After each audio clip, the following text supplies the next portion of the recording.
Okay, guys, can you hear me? Yes. Sorry I'm late. Um, okay, so does anyone have any questions?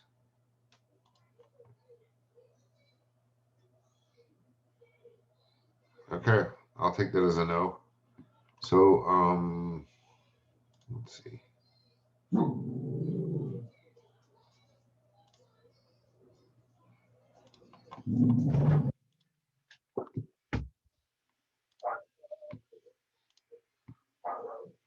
Okay, can you guys see this PowerPoint? Yeah.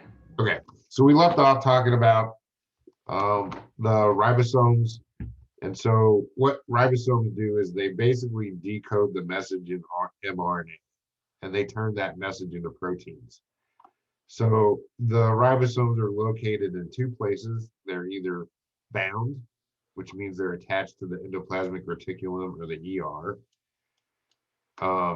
or they're free, which means they're floating around in the cytoplasm sea, you know.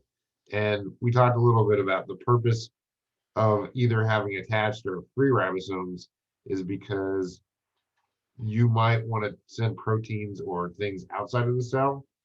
Like, for example, if you were, making milk as a mammal, your cells would produce the milk and excrete it into mammary glands. So that would be something outside of the cell. Same thing with saliva or any other glands are going to secrete things out of it, and that all comes from the cell. So that's the difference between free and bound ribosomes, is really where that protein is going to end up.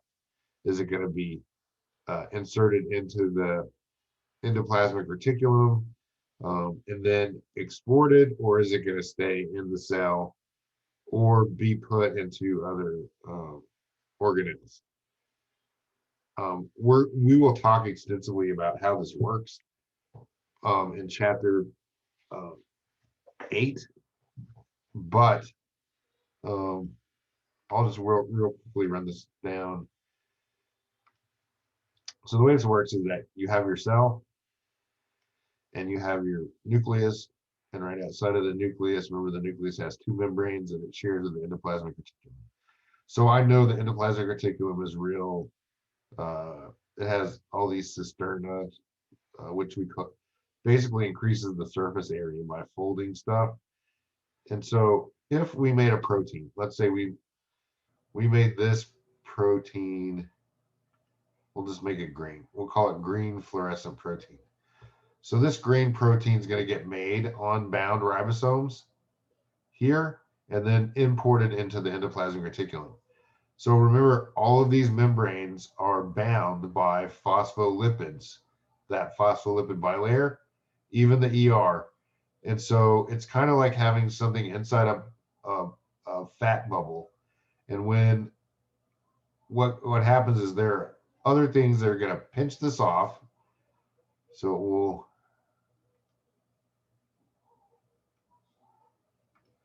basically pinch this off, and then this will be sent off to move through the cell. So I know this is kind of time consuming to switch these pins, but so there's our protein. It's inside what we call a vesicle, which is basically a fat bubble, phospholipid bilayer bubble. And when this thing gets to the edge of this cell,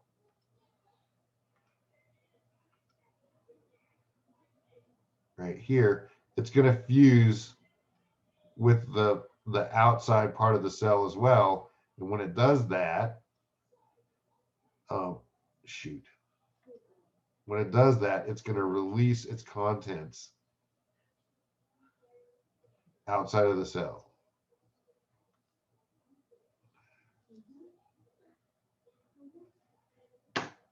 And so that's why you would want to make something on bound ribosomes if you want to export it out of the cell.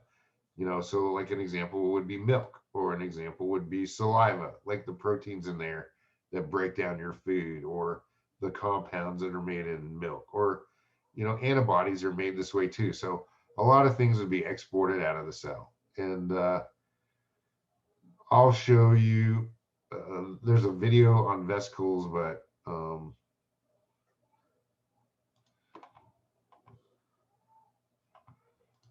let me just look this up real quick.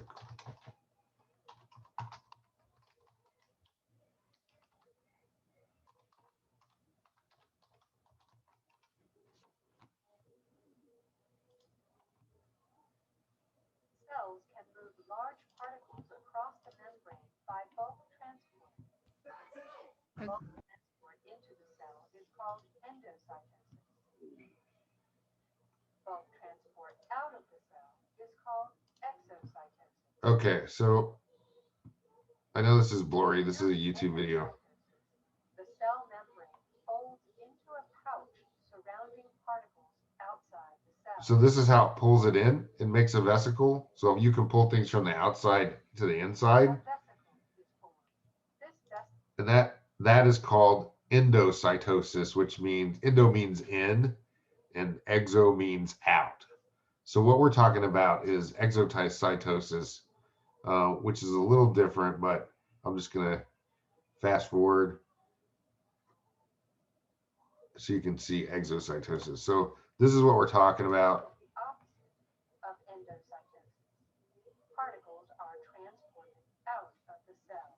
A vesicle containing wastes or cell products moves toward the cell membrane. You guys can see the screen? Yeah. Okay. So here's our vesicle. It's in yellow. And then like these little green spots might be amylase, which is found in your saliva. It's an enzyme and its job is to break down amylose, which is starch, right? So when you put, if you, and you can test this to see if your amylase is actually working, put a crack in your mouth, let it sit there for about 10 minutes and it'll start turning into maltose and it should start to become very sweet, like malt from like a, a shake, they add malt powder to it. So this is how it works. And basically the two membranes fuse and the contents get emptied out. And this could be, let's just pretend this blue part is your salivary glands. So, and then that your saliva would be excreted into your mouth. The membrane surrounding the vesicle fuses with the cell membrane. The contents of the vesicle are secreted as the membrane smooths out. Cells can move large particles across. So that's basically how that works. But again, we're going to cover that extensively in chapter 7 and 8. So what you should take from this, and let me just reshare this PowerPoint. So what you should take from this are a few definitions. One are vesicles, right? These are these fat bubbles, these phospholipid bilayer. They transport things, so they're small membrane-bound sacs that deliver things in the cell. I kind of think of them as the UPS trucks or Amazon trucks. They're just cruising around and they're taking stuff to where it needs to go. So if this protein was destined to go into the mitochondria, for example, to make ATP, well, then it would fuse with this membrane, like so, and empty its contents into that organelle. So this is a very complicated process, and we're not going to get too involved in it, but you could take a cell biology class to figure this out. But proteins have codes on them, kind of like UPS labels, and it tells it where it should be shipped. And we talked a little bit about that, except I use FedEx as an example. Okay. So when we're talking about an endomembrane system, this means inside, and basically it's things sharing membranes. So the membrane actually that surrounds this vesicle comes from the endoplasmic reticulum itself. So the endoplasmic reticulum is actually sharing its membrane with the outside of the cell, or it could share its membrane with the mitochondria or any other organelles. And so we call that an endomembrane system. But generally that's part of three things as defined by scientists, which are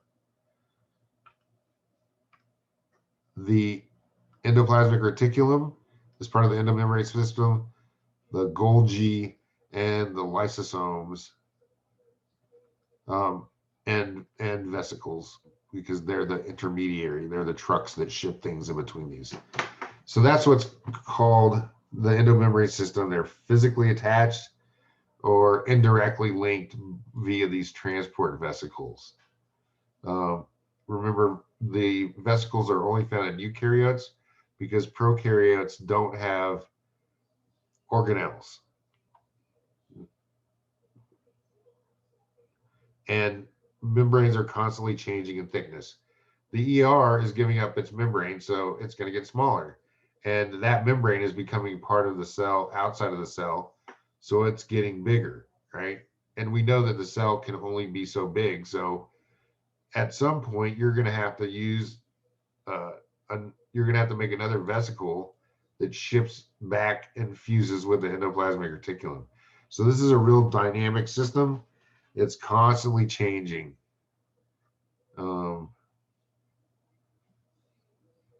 Any questions about that? Okay, so endomembrane system, we talked about it. The nucleus is part of that because it shares a membrane with the endoplasmic reticulum. And the Golgi isn't actually physically attached, but it shares vesicles with the endoplasmic reticulum. And then lysosomes, and we're not really going to focus on this. This is just in plants.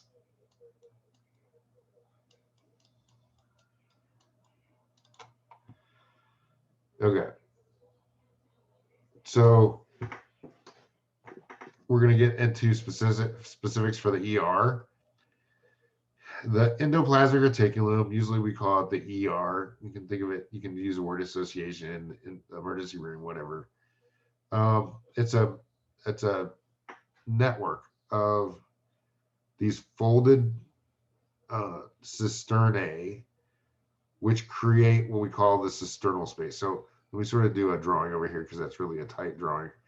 But here's the nucleus, and then it shares its membrane, its outer membrane with the endoplasmic reticulum. And so it sort of folds like this. So in here would be the cisternal space because it's on the inside. And then these are called cisternae. I guess I don't need to rewrite it, which are right here. So the ribosomes are actually on the outside. They're attached to the cisternae, but they're not in the cisternal space. The proteins would be transported or made by the ribosomes into the cisternal space. So let's say an mRNA comes in here, and this ribosome recognizes it to be red, and so it feeds it. So the ribosome has two, a large subunit and a small subunit. And you can kind of think of the mRNA as like being a ticker tape or maybe a computer card or something, or a credit card that you swipe through there, and it's reading the information off of here. So it's reading all the A's and the G's and the C's, and then remember in RNA it's U, not T. So it's reading these letters, and these letters correspond, 3 of these letters correspond to an amino acid. And we know there's 20 of them. So it's going to start building a protein. So each of these would be amino acids representing 3 letters of each of this ticker tape. And that's what the ribosomes do. So this mRNA would come in here, it would be red, and then the protein, like I showed you before, would actually, as it's being built, would be put inside here. So these are the same little amino acids that I'm drawing as these green circles. And then again, you know, if this was meant to be transported out of the cell, it would be packaged in a vesicle and then shipped to wherever it needs to go.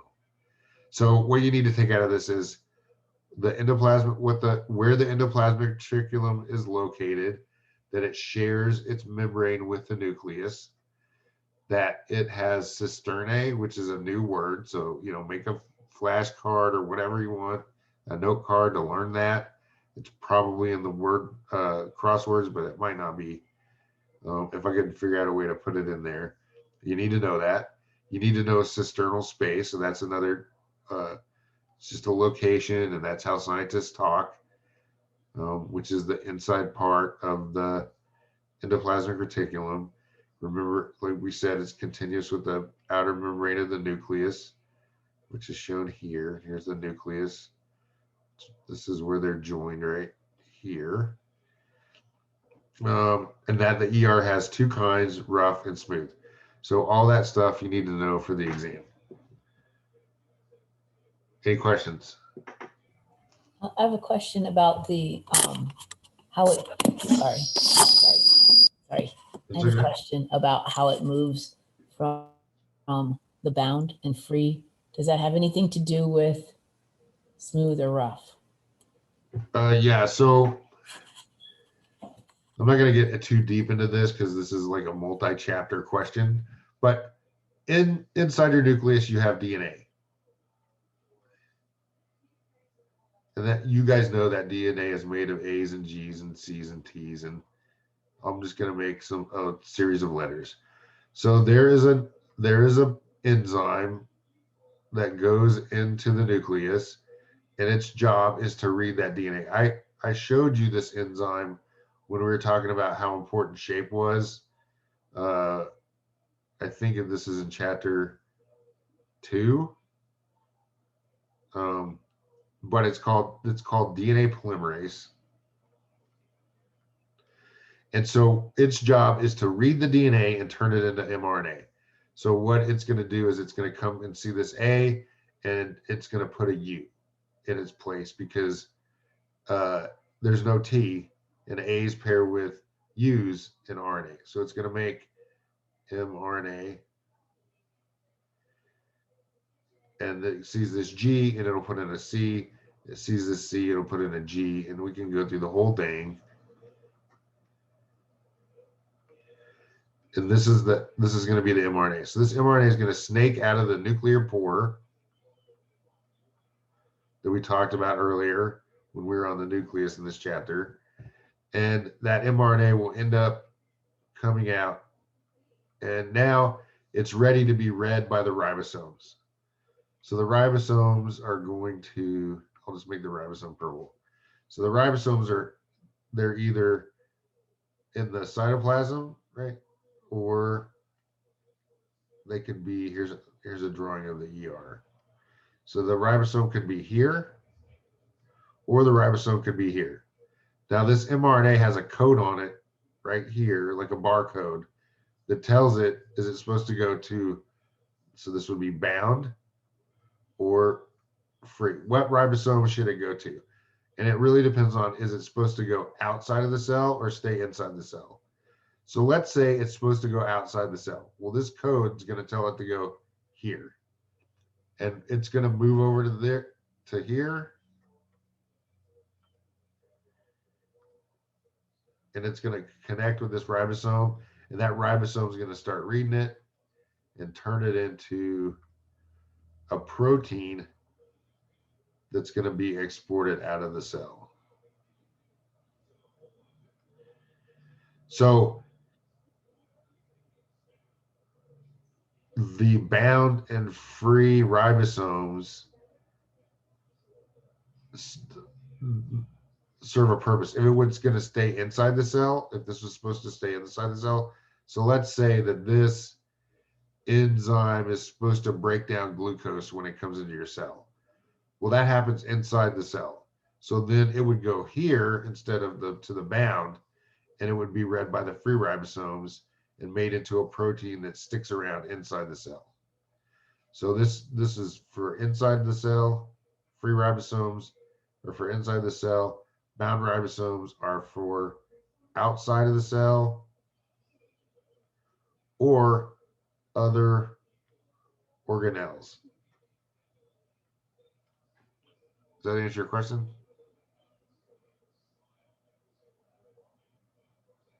You there? Can you guys hear me? Sorry. Yes. Thank you. Okay. We're going to get into detail in this when we hit chapter 17 And again, in chapter 7, when we talk about how things move across a membrane. So there's a whole chapter devoted to this process of where the proteins move and how they bind to the membranes. And then this whole chapter is devoted on how DNA is actually made into RNA and how that's actually turned into proteins. Okay, so we have the nucleus. We have the endoplasmic reticulum that's right outside of the nucleus. It has its cisternae and its cisternal space. And some of the endoplasmic reticulum has ribosomes on it, right? And their job is to turn the mRNA into proteins that make us what we are, flesh and blood. And some areas of the ribosome don't have bumps on them, so they're called smooth. And these with the ribosomes are called rough. So you need to distinguish between the two. They have different functions. So why is it smooth? Well, it's smooth because it doesn't have any ribosomes on it. So when you look at it under the microscope, it doesn't look bumpy. It looks smooth. That's why they call it the smooth ER. What does it do? Well, it's in charge of making lipids. We covered all the lipids, so you already know this from chapter 5.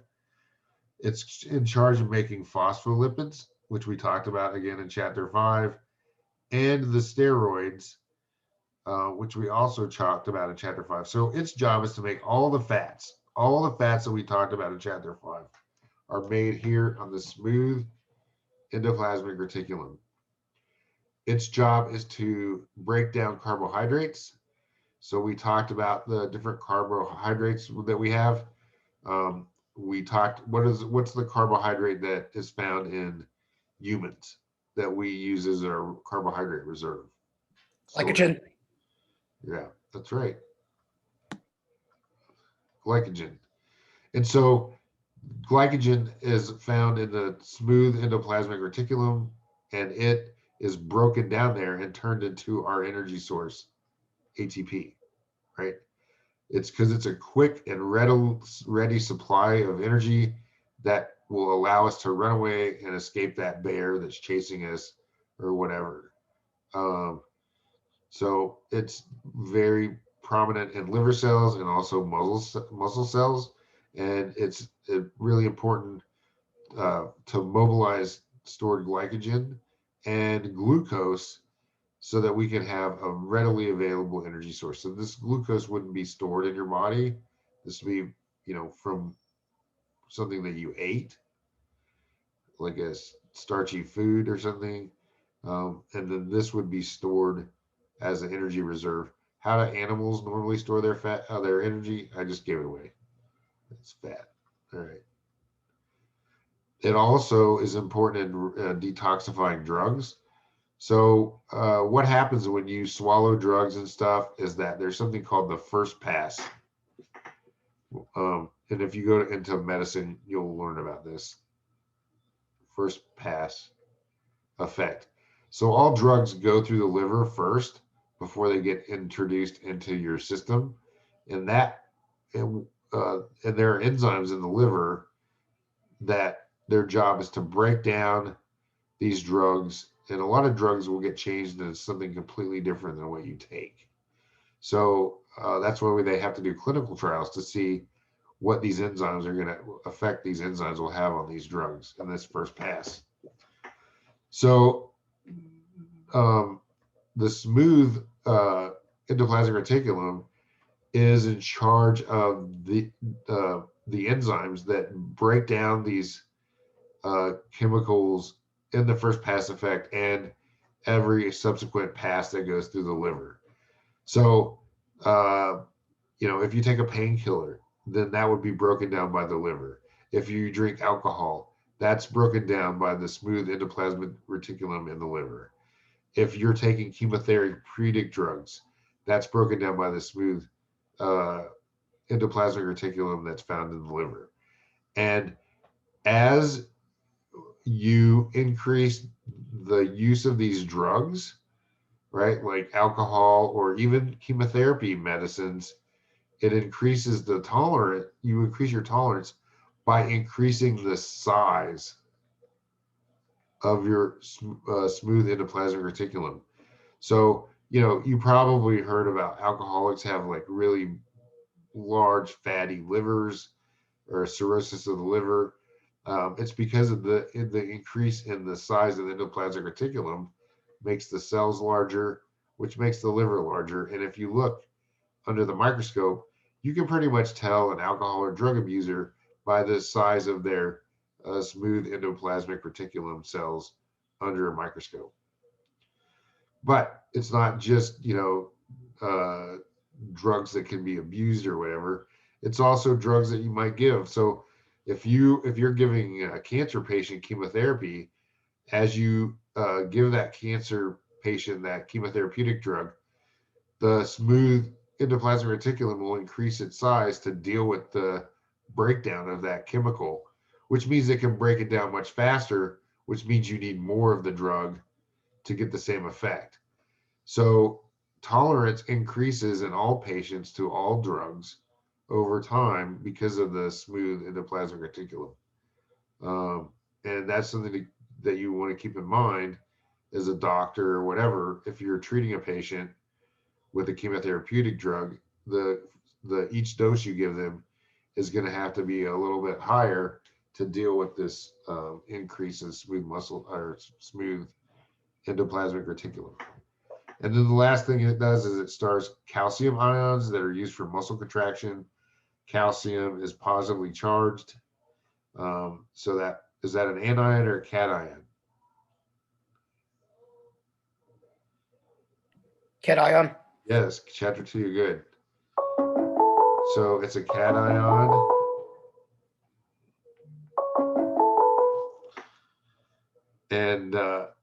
And so when we have, we're going to learn this in chapter 7 as well when we go over membranes.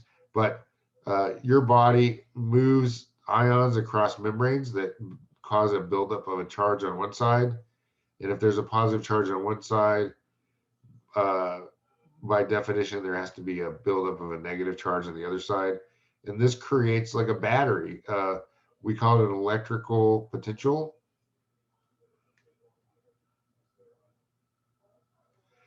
And that electrical potential is generated by the smooth endoplasmic reticulum in muscle cells. Remember, all cells have endoplasmic reticulum, so that we can get this electrical potential, because you guys probably know that electricity moving across muscles causes them to contract.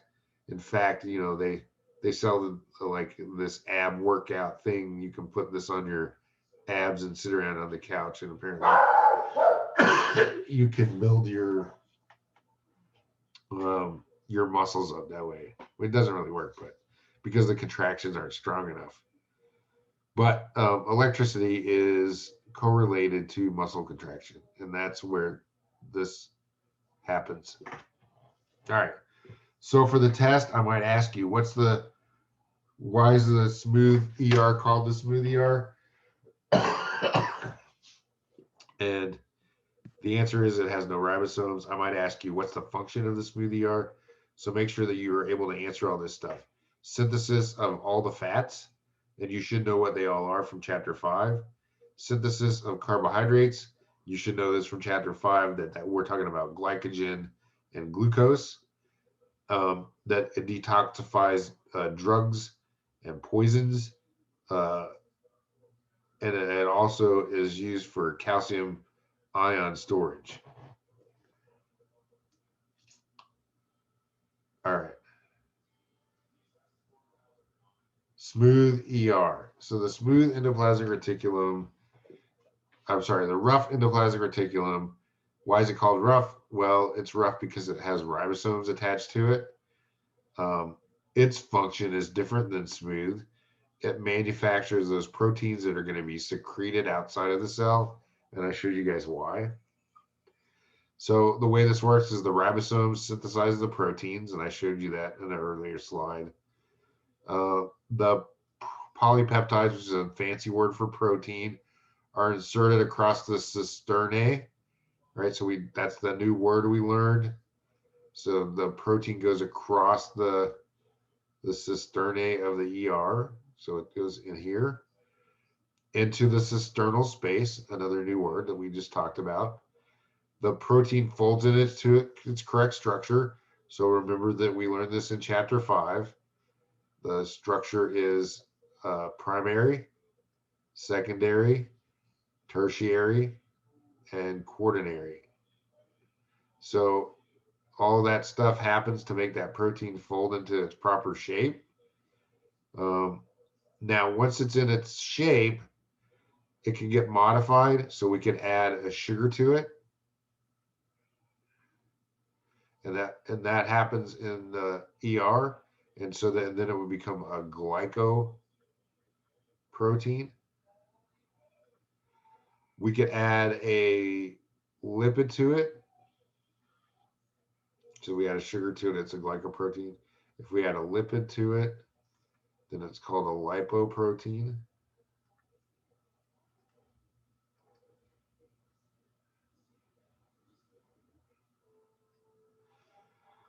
So we can modify that. And so just to give you an example of this, you probably heard of the A and B blood types. The difference between those is the location of a sugar called mannose. So the A and the B protein that make that blood type, the proteins are identical to each other. It's how it's modified in the endoplasmic reticulum that makes you have either A type or B type, because those sugars are in a different spot, which makes the protein have a different shape. So A protein has a different shape than B protein, and that determines your blood type. And it's because it's actually a glycoprotein. Then we talked about how it gets packaged into vesicles to transport to other parts of the cell or outside of the cell. Right? So it will either go outside or to other organelles.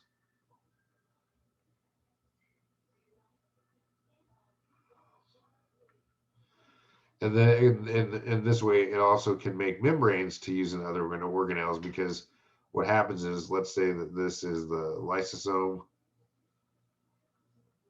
and this is our vesicle. This is going to fuse with this, and in the end,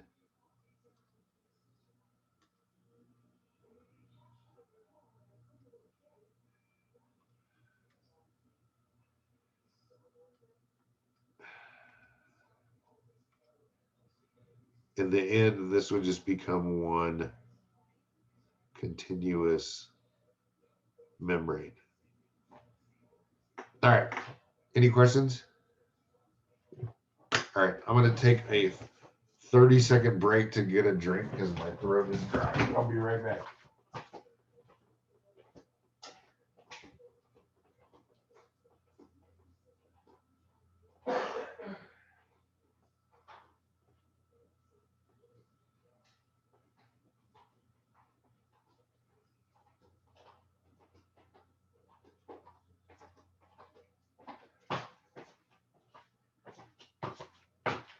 Okay, I'm back.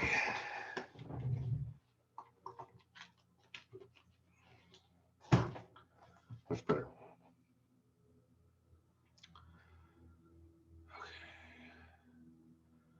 Any questions about the rough ER? Okay, so just make sure you guys know the difference between the two for the exam. So we have the nucleus, and we covered the endoplasmic reticulum, which is right outside of it. We have these cisternae, and then the cisternal space is inside. And so this is the ER. Here's the nucleus right here. And then not directly attached to it, but it also has these cisternae and cisternal space, is something called the Golgi. So the proteins can get made into, let's just go back and say that we made this green fluorescent protein, and it's in the endoplasmic reticulum, and it's it's going to get packaged and it's going to get shipped out. Well, when it gets shipped out, it could get shipped to the Golgi, which does some other things to it. So the Golgi, we just talked about, is flattened sacks, and they also are called cisternae. They store, sort, and ship products that come from the endoplasmic reticulum. So the Golgi is kind of like a central hub or sorting center. Let's just call it for Amazon, but we know that that's really for the cell. So things get shipped out, they go to the Golgi, and then the Golgi makes decisions. Well, where does this go? Does this go outside of the cell? Does this stay in the cell? Does this go back to the ER? Because remember, there's enzymes in the ER that have to function. Maybe it goes back to the nucleus. So the Golgi is deciding where all these packages are supposed to go. So the vesicles transport proteins between the Golgi and other cell structures, like the ER, like the nucleus. It could go to the mitochondria. It could go to any other organelle, but it has to go into an organelle or outside of the cell, because if it goes into the Golgi, it has to go into something else. Otherwise, if it's going to stay in the cell, it has to be made on what kind of ribosomes? Free or bound? Stay in the cell. Bound. In the cell, they're free. If it's going to go outside of the cell or to another organelle, it's going to be on bound. So just make you guys make some note cards and make sure you guys get that straight. So these would only go to other organelles or outside of the cell, because to get into the ER, it has to be made on bound ribosomes. It can't be made on free ribosomes to get inside the ER. All right, so the Golgi has a polarity. We call it cis. So what's cis mean? Do you guys remember? Same. So this side right here is the cis side, because it's on the same side as the endoplasmic reticulum. So what do you think this side, the furthest away from the ER, is called? Trans. Yes. This is the trans side. That's the shipping side where stuff comes out of it. So let me see if I can find you a quick video of how this works, so that you can. It's hard to show this in a flat drawing. Okay,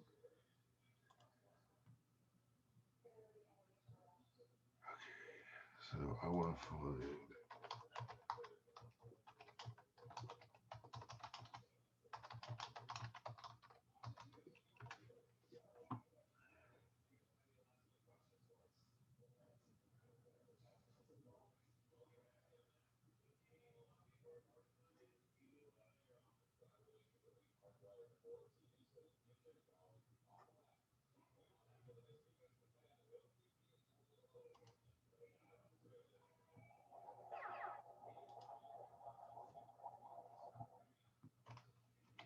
The endomembrane system is a collection of Okay.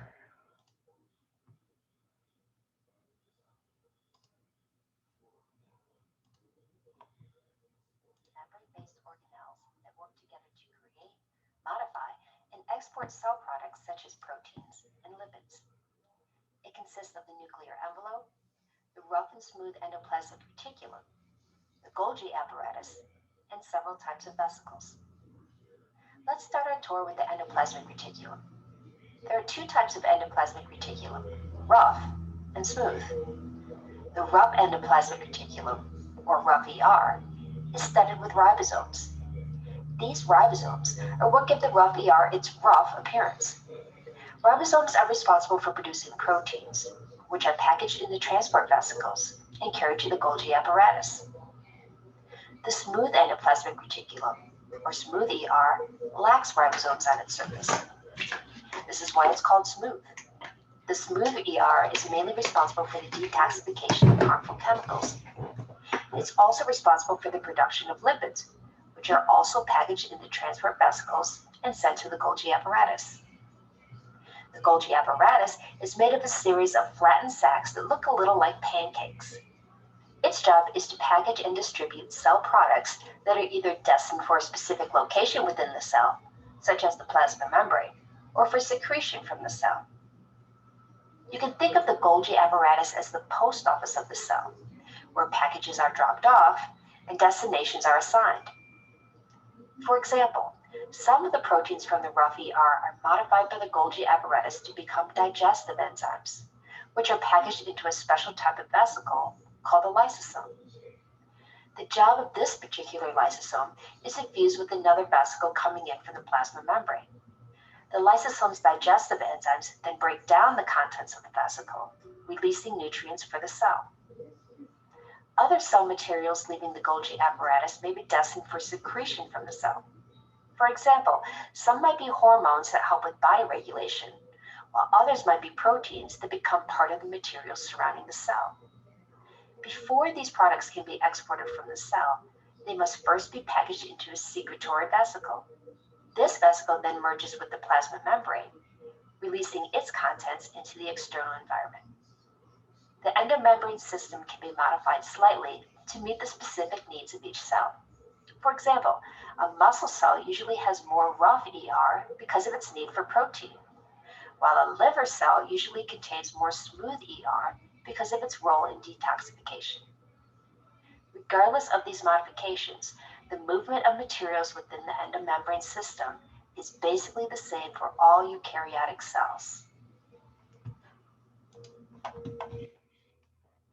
Okay.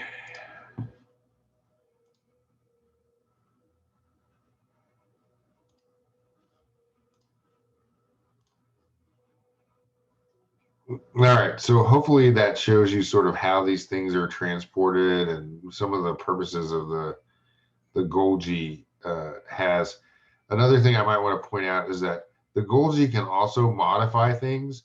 So it can add sugars. And when we add a sugar to a protein, what do we call it? It's called a glycoprotein. And if we add a fat, a lipid, to a protein, what do we call it?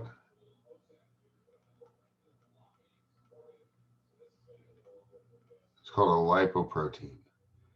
So both the Golgi and the ER can modify the proteins that come into it by adding sugars, fats, or other things. And we'll talk about this when we get to chapter 17 in detail. So would LDL be considered a lipoprotein? Yeah, in fact, its name is low density because it has a low density, right? When you spin it in a centrifuge, it doesn't go to the bottom, it stays at the top. So it's small. And then lipoprotein. So LDL, what they call cholesterol, isn't really cholesterol. It's low density lipoprotein. It's a small protein that has lipids. In this case, it does have cholesterol attached to it because cholesterol isn't water soluble. So it wouldn't be able to move very freely around in your blood. So you really need LDL and HDL, which is high density lipoprotein, to move around cholesterol. And we're going to talk about we said cholesterol is important in making hormones, but cholesterol is also important in regulating your cell membrane. Your cell membrane has to maintain a certain consistency. Everybody's messed around with fats, I'm sure. So you know that some fats are more solid, some fats are more liquid, some fats are in between. Your cell membrane has proteins in it that transport stuff from the outside to the inside. An example of this is glucose, right? You guys probably know that insulin is required in order to make channels for glucose to come into the cell. And if you don't have insulin, then the glucose stays in your blood and you have all kinds of these side effects that diabetics have.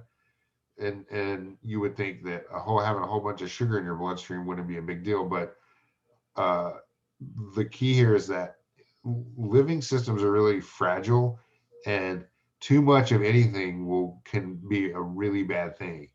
Oxygen, for example, you can have too much oxygen and it'll cause you to go into seizures. So you might think, well, I'll just take as much oxygen as I can, but oxygen is actually quite toxic. And so I guess the moral of this story is that your cell is going to make, so this is,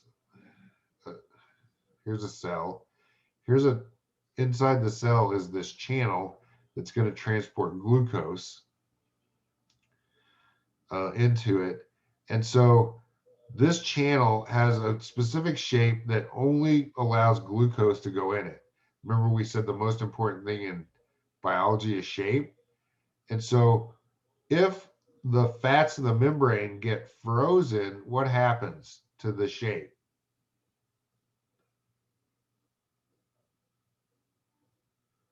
Let's say you stick your arm in a snowbank. What happens to the shape of the channels inside your cell membrane, you think? Comes more narrow. It's going to get more narrow, and so the glucose might not fit in there.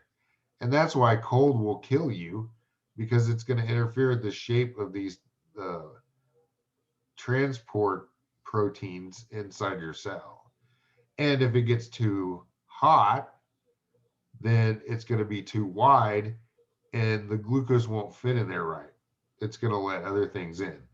So your cell membrane has to maintain a consistency, and believe it or not, cholesterol plays a super important role in maintaining the fluidity of your membranes. So without cholesterol, you'd be totally dead. And so that's why both of these are really important, even though this can be a catalyst for cardiovascular disease. And I kind of explained that in a previous lecture of how LDL, because it's small, can get into your arteries inside the smooth muscle. HDL is bigger, so it has a harder time getting in here. So this is usually the one that's considered the bad cholesterol, because those macrophages engorge on it. But it's really, it doesn't really cause it. It's just a intermediary thing. What really causes cardiovascular disease is inflammation. And that's why there's a strong correlation between gum disease and people with heart disease, is because that the bacteria that causes your gums to get inflamed gets in your bloodstream, and that causes inflammation in all of your blood vessels, and that leads to those monocyte cells becoming macrophages, which engorge on this LDL and clog your arteries. So if you got rid of the inflammation, you wouldn't have this issue. So this thing has got a bad rap. LDL's got a bad rap, I think, because it's required for life. What you really have to worry about is inflammation, and keeping that in check by keeping your HDL to LDL ratios. This should be high, and this should be relatively, low. And it's the ratio of these two that are important, not just LDL levels. All right, that was a really long sidetrack on that, but I think it's interesting stuff, and hopefully we'll explain to you why this junk you're learning is important. Okay, any other questions?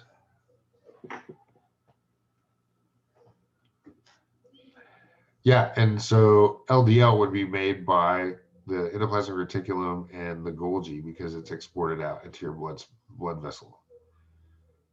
Remember, your cells make everything that make you what you are. Okay, so the next in part of the endomembrane system is the lysosome. This is like the stomach of the cell, and it's important for digestion.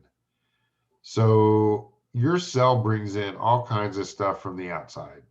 A lot of times this is bacteria and things like that. And so you don't want to just let the bacteria come in and hang out inside your cell, because it's going to use your resources and stuff like that. So you make these lysosomes. Sorry about that. You make these lysosomes. They have a really low pH of about 5, and they fuse or surround these vesicles that bring these bacteria. And so the bacteria would come in and it would be surrounded by a vesicle, which is what I showed you in the earlier video. And then that fuses together. And so what happens to the bacteria is that it gets digested by the lysosome. So the lysosome is a membrane enclosed bag of enzymes.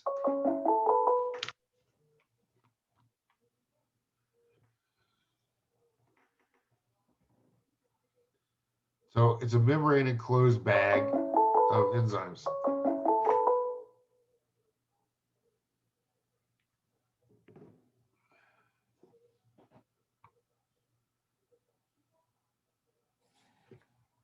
All right, sorry, that's my Google phone for my wife's business. It's going off. All right, so we have a membrane. Remember that membrane is made out of phospholipids. You can kind of think of it as an enclosed bag. It has hydrolytic enzymes in it. So what do you think a hydrolytic enzyme does? What's the reaction it's going to perform? Hydrolysis? Yeah. And what's hydrolysis? Breaks apart polymers? That's right. So this bacteria is made up of proteins. That's a polymer, right? It's made up of lipids. That's a polymer. It's made up of sugars. That's a polymer. And so what it's going to do is it's going to break down all the polymers that make up this bacteria into the monomers, right? So it's going to take all the proteins and break them up into individual amino acids. It's going to take all the lipids and break them into, you know, we learned that they're made out of glycerol and fatty acids. We learned that the nucleic acids are made up of nucleotides, the A, G, C's, and T's. So bacteria have DNA. It's going to chop up its DNA into each of the monomers, the carbohydrates, so the long chains of glucoses. It's going to chop those up. So it's basically going to turn everything here into monomers. And then once it's done with that, it'll release it out into the cell as individual amino acids that you can use, you could use to make other proteins, right? Same thing with viruses or whatever. So viruses and bacteria that are bad for you have figured out a way to evade this lysosome process. And I'm not going to get into the specifics of that, but you as a scientist, you might think about a way you could prevent like viral diseases and things like that if you could figure out a way to knock out the virus or bacteria's trick to get it past the lysosome. Because if you can get a virus or a bacteria into a lysosome instead of letting it hang out in your cell, it wouldn't be able to do any damage, right? Because it would be completely destroyed by these enzymes that are hydrolytic. And so that's an area of focus on, things like HIV and, future things where you might not even need a vaccine. They might just be able to figure out a way to change this system so that your lysosome can actually degraded on its own. Cancer cells, you could do this with cancer cells too. All right, so anyway, enzymes and the membrane are made up of things from the rough endoplasmic reticulum. That's that RER means, and it processed in the Golgi, like that video that I just showed you a second ago from YouTube. So lysosomes are really important for degrading things that come to the cell. They also play another role. So I assume that a lot of you guys have gotten sunburn at some point in your life. And there's something called the cell cycle. And the cell cycle,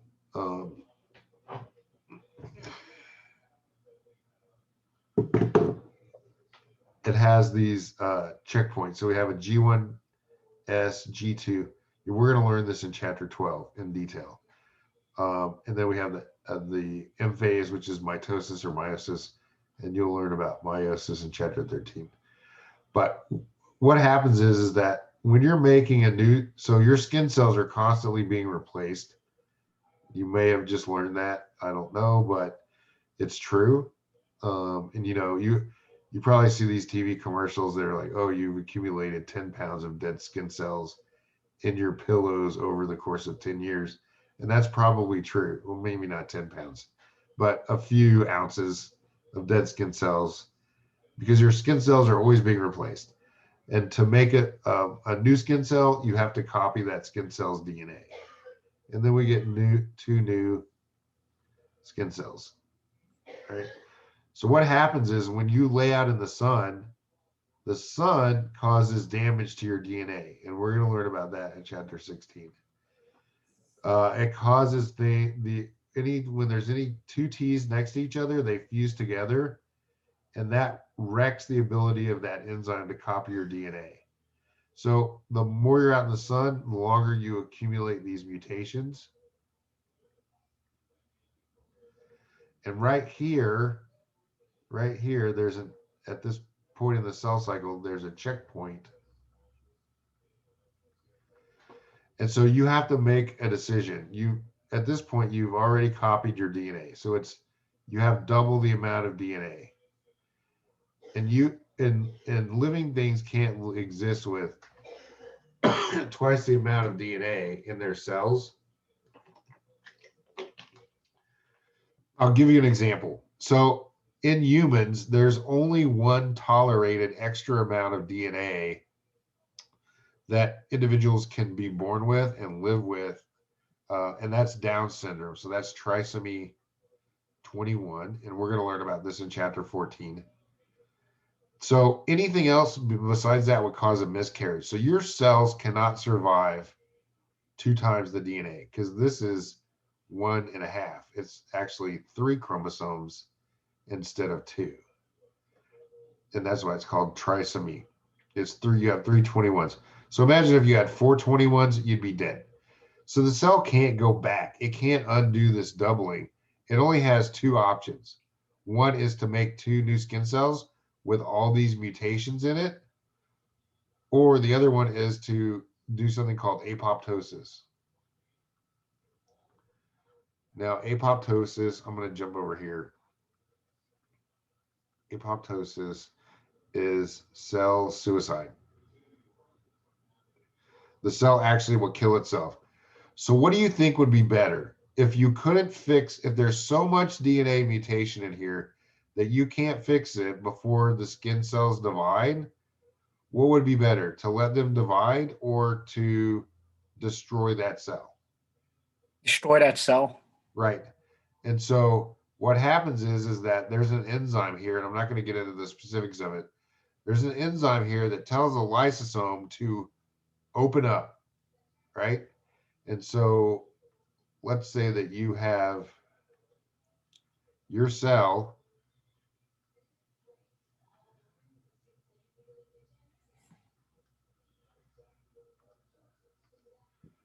and your cell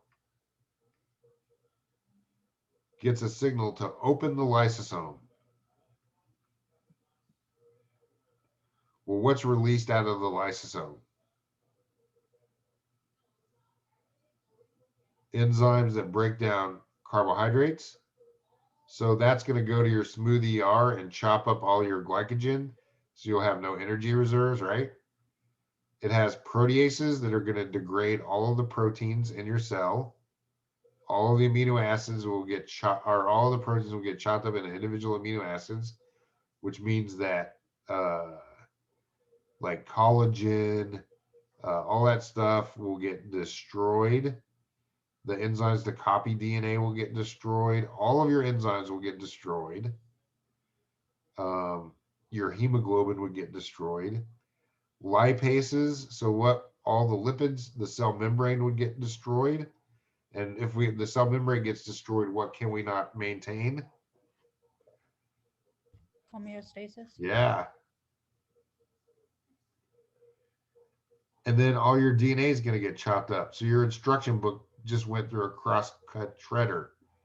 What do you think is going to happen to the cell? I'll die. Yeah. So what it does is it kills itself rather than passing on all these mutations.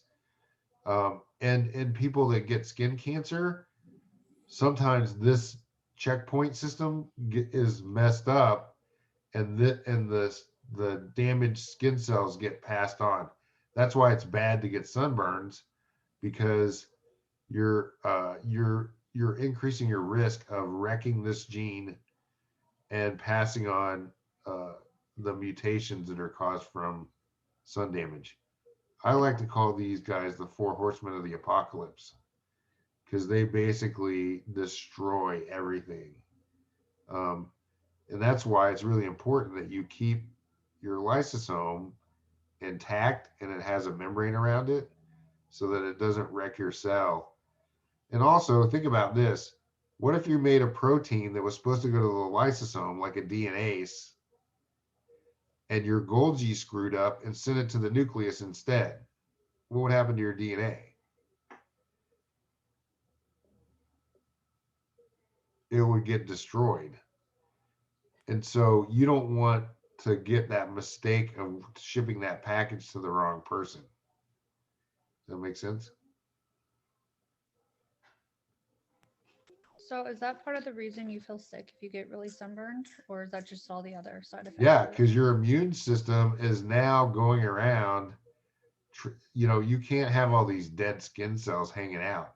So your immune system is actually going around trying to digest. So your white blood cells are trying to digest all of these dead cells that have been triggered from apoptosis. So they're basically doing cleanup of all those dead cells.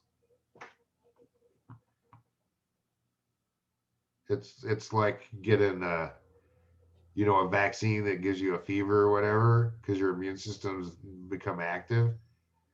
It's the same sort of thing. Okay. All right, so that's the purpose of the lysosome. It has 2 reasons. One is to make sure that the stuff that comes inside your cell from the outside is digested before it's released into the cell itself. It's also in charge of this cell suicide or apoptosis. So it's basically a stomach inside your cells. And it, just like your stomach, it has a low pH.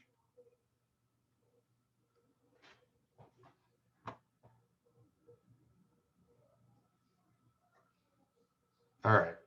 So this slide sort of goes over what your book is talking about. We talked about, so phagocytosis is when the cell takes in food from the outside and packages it in a vesicle.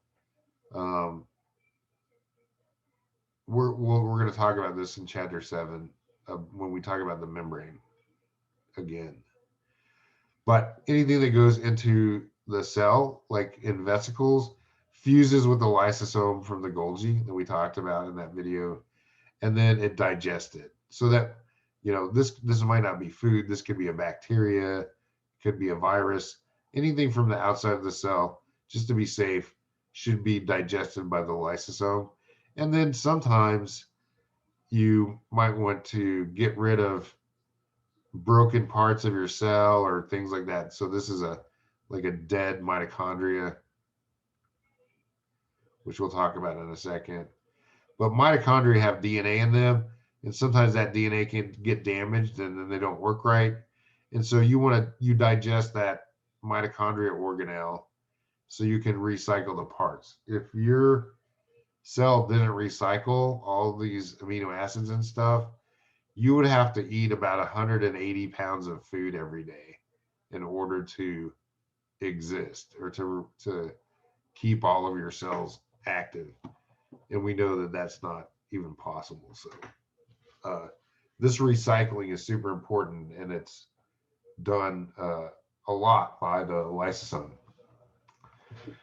So we just talked about this. Autophagy is digestion of your own stuff, your own cell parts.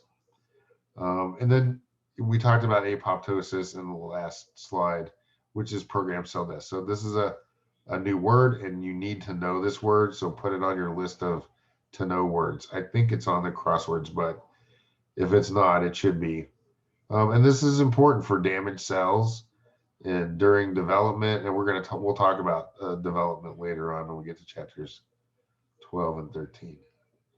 But that's the purpose of the lysosome. And so far you guys should know what the function of the rough ER is, the function of the Golgi, and the function of the lysosomes are.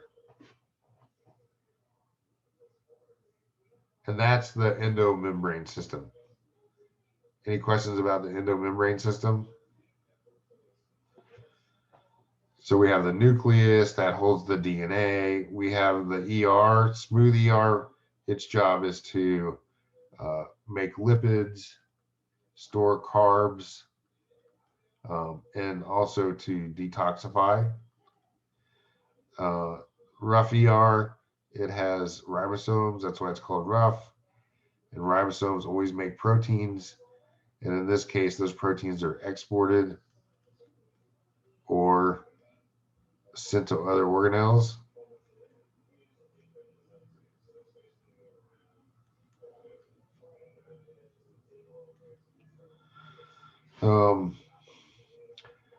These transport vesicles are just phospholipid bilayers that are borrowed from other membranes. So this is blue because it came from the endoplasmic reticulum here. This one is orange because it came from the Golgi. Remember the Golgi's, oh, and also this can be modify proteins as well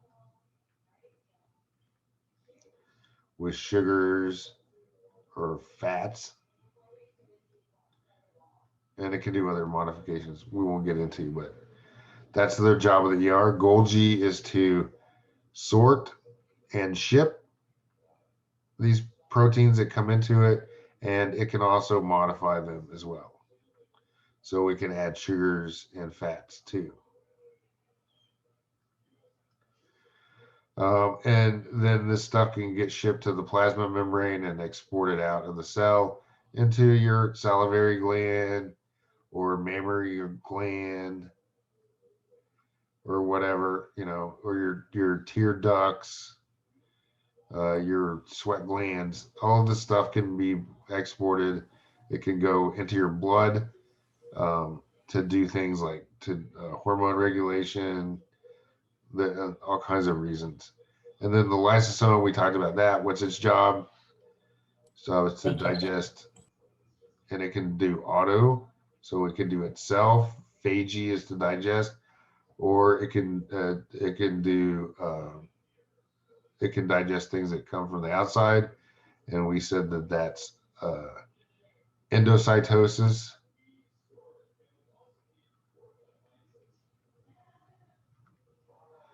And specifically, we call that phagocytosis because it's food.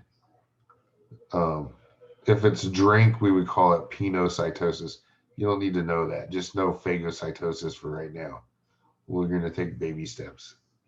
And then also, it's responsible for that big fancy word, apoptosis, which means Cell death. Cell suicide, yes. Suicide. Mhm. Cells killing themselves. All right. A vacuole, the term vacuole and the term vesicle are really interchangeable. So a vacuole is just a big vesicle. It's like saying a truck or a semi. You know, it's still a truck. It's just one's bigger than the other. All right. Any questions about endomembrane? I have a question. Yeah. Depending on where the location of the cell is, that's its function, right? So if it's by the salivary glands, it's doing salivary functions. If it's in the liver, then you're going to have a different ER and so forth. Yeah. Yeah, absolutely. So that's what makes cells different. So like, for example, since the smooth ER's job is to detoxify things, you're going to have the cells from the liver are going to have much larger smooth ERs than, say, the cells from skin, because they don't need that much smooth ER. In cells that are making a lot of proteins, they're going to have bigger rough ERs than ones that aren't. So like your muscle cells will have bigger rough ERs than they do than cells of the liver. And even mitochondria, right? So your brain cells and your muscle cells use a lot more energy than your skin cells. So they're going to have more of these guys, these mitochondria, because that's where the energy is. So you can have hundreds of these per cell, or you could have two, so that's a great question. You would find hundreds of those in your muscle cells as expected, versus maybe your skin cell that doesn't need that much energy. And then you just might find a few in there. So these are vary between different kinds of cells: brain cells, heart cells, lung cells, so on and so forth. All right. So I'm going to stop here, and we've finished the endomembrane system, and we'll pick up on the other organelles, specifically the ones that have DNA and stuff in them that are unique. What is today? Thursday. So on Tuesday. So if I don't see you guys in office hours, have a good weekend. And make sure that you keep up with your studying, so you don't have to cram all this stuff at the last minute. That's not going to help you. You should be following along and trying to follow that timeline that's in the last page of the syllabus. All right. Any questions before I take off to go to office hours? Thank you, Professor. All right. You guys have a good one. Bye. Thank you.